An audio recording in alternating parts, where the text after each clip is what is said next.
Outra situação que a gente pode encontrar é quando eu tenho reagente, um dos reagentes em excesso na minha reação, ou seja, os reagentes não estão em proporção estequiométrica. A proporção estequiométrica é quando os reagentes estão em proporção estequiométrica, quando eles estão certinho em quantidade de reagir um para o outro. Ou seja, ninguém sobra e ninguém falta, ok? Agora, nem sempre as reações ocorrem assim. A gente pode usar ou pode realizar uma reação com um dos reagentes em excesso, certo? Então, pense na seguinte maneira.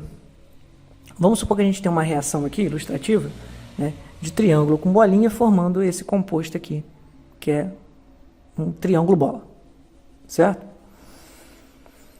Vamos supor que eu tenha 3 unidades do triângulo, mas tenha 4 unidades da bolinha.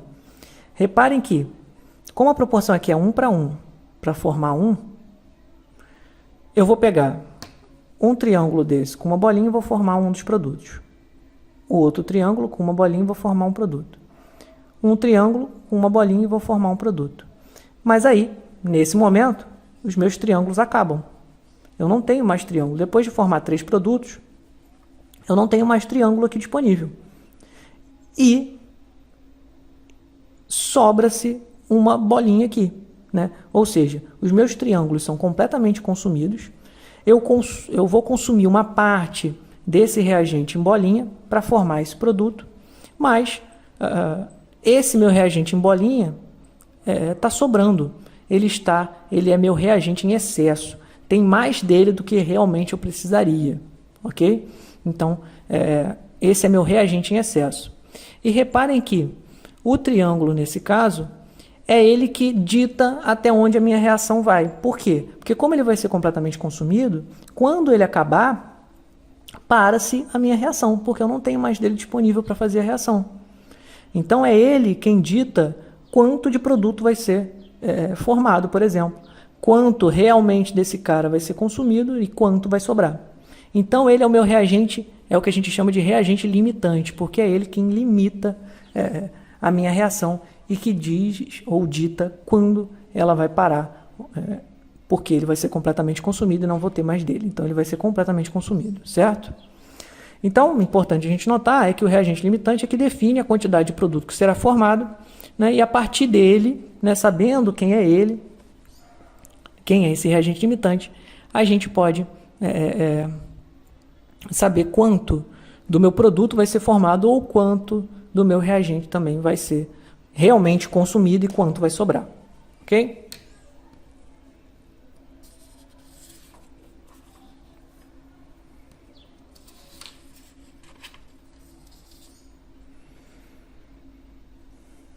Assim, para que a gente lide com esse tipo de situação, é importante que a gente conheça quem é o reagente limitante, para que a gente possa definir quem é que está limitando os parâmetros da minha reação. Então, aqui eu montei um passo a passo básico. Não é o meio mais rápido, mais direto de se encontrar, mas é um meio que funciona na maioria das questões e situações que envolvem reagente em excesso e reagente limitante. Então, se vocês conseguem fazer isso sem fazer ou verificar fazer essas questões sem precisar fazer esse passo a passo, ótimo. Mas está aqui um passo a passo, né, relativamente simples, embora um pouquinho trabalhoso, para que você consiga trilhar um caminho para resolver essas questões, tá? Mas, obviamente, não é o único meio de se resolver isso, tá bom? Bom, aqui eu vou passar esse passo a passo para vocês, né? Vou descrevê-lo, né?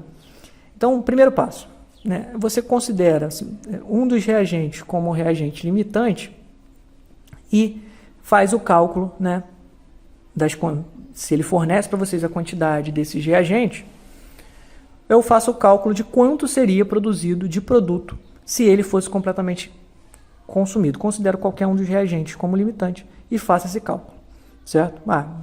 Então, tenho 10 gramas do reagente A, 10 gramas dele formaria quanto do produto? Faço as continhas, a regrinha de 3, e descubro.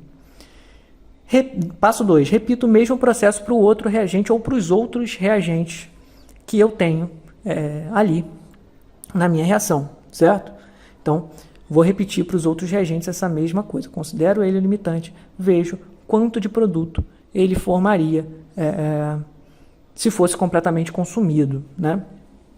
Passo 3. Compara esses dois valores de produtos formados, né? Considerando o primeiro reagente e o segundo reagente, o terceiro, o quarto, né? Comparo todos os valores, né, de quantidade de produto que poderia ser formado, né, considerando aquele reagente, o limitante, e vejo quem é o reagente que produz menor quantidade do produto. Menor quantidade do produto. Esse é o reagente limitante. Por que disso? Porque o que acontece? Quando você tem 3, 4 reagentes em quantidades que você não sabe se são realmente estequiométricas, você não consegue ver se realmente alguém vai sobrar ou alguém vai faltar, quando você faz essas contas, né, o cara que produz a menor quantidade de produto é ele que está em menor proporção estequiométrica, em massa, em menor proporção estequiométrica. Assim, isso aqui, obviamente, tudo isso aqui, gente, eu estou falando em massa, tá? Cálculos em massa. Então, quando você faz isso, né, esse cara que produz a menor quantidade de produto, quer dizer que quando aquela quantidade de produto for formada, ele vai acabar. Então, ele vai ser o primeiro a acabar. Ele vai ser o primeiro a ser completamente consumido e vai ser ele que vai dizer que a reação vai parar, porque quando ele for completamente consumido, a reação para. Então, ele é o meu reagente limitante. Então, né, fiz o passo 1, né, para o primeiro. Fiz o passo 2, fiz para os outros reagentes. Comparo esses valores. O reagente que indicam a menor quantidade de produto a ser produzida quando ele é completamente consumido, esse é meu reagente limitante, certo? E além disso, né, aqui eu já descubro quanto de produto vai ser formado realmente, porque é a quantidade referente ao reagente limitante, porque é ele que limita a quantidade de produto que vai ser formado. Mas e a quantidade de produto que eu calculei nos outros, que não eram os limitantes? Esquece. Esses valores você risca. A quantidade de produto que vai ser realmente formado é a quantidade referente ao reagente limitante. Os outros você fez só para poder comparar. Risca eles e esquece esses valores, tá bom?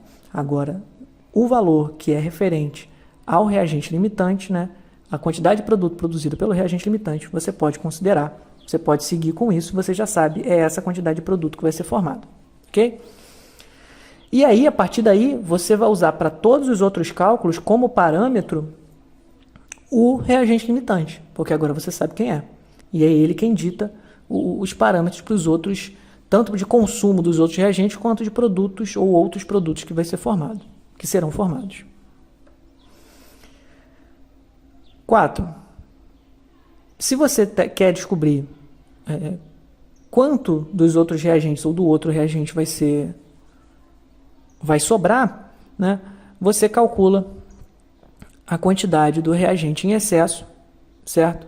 Que será realmente consumida com base no reagente limitante, ou seja, você sabe o quanto tem do reagente limitante. Ele vai ser completamente consumido e você faz a regra de 3 para saber o quanto precisaria, né, do reagente que está em excesso, né? Como a gente fez lá nos triângulos e bolinhas, os triângulos precisam apenas de 3 bolinhas para reagir completamente, né? Assim sendo, sabendo a quantidade de bolinhas ou do reagente em excesso que realmente vai ser consumido, né, a gente consegue no passo 5 subtrair essa quantidade que vai ser realmente consumida com a quantidade total do meu reagente em excesso que eu tinha, ok? E assim, isso que vai vir da subtração é o que sobra na minha reação, ou seja, quando a gente tinha os triângulos e bolinhas, né, a gente tinha 3 triângulos, a gente tinha 4 bolinhas. Os 3 triângulos precisam apenas de 3 bolinhas para reagir. Então, vão ser consumidos realmente 3 bolinhas. Então, se eu tinha 3 bolinhas, se eu tinha 4 bolinhas e eu consumi 3 bolinhas, sobra uma bolinha, é isso que está sobrando, ou seja, 4 menos 3, 1 é o que sobra de bolinha, e aqui a gente vai fazer a mesma coisa, né? Se a gente tem um reagente limitante e ele precisa de 10 gramas do reagente em excesso para reagir completamente, né? E eu tinha inicialmente 20 gramas desse reagente em excesso, 20 menos 10, quer dizer que vai sobrar 10 gramas do meu reagente em excesso, ok? A gente vai fazer um exemplozinho agora para descrever isso.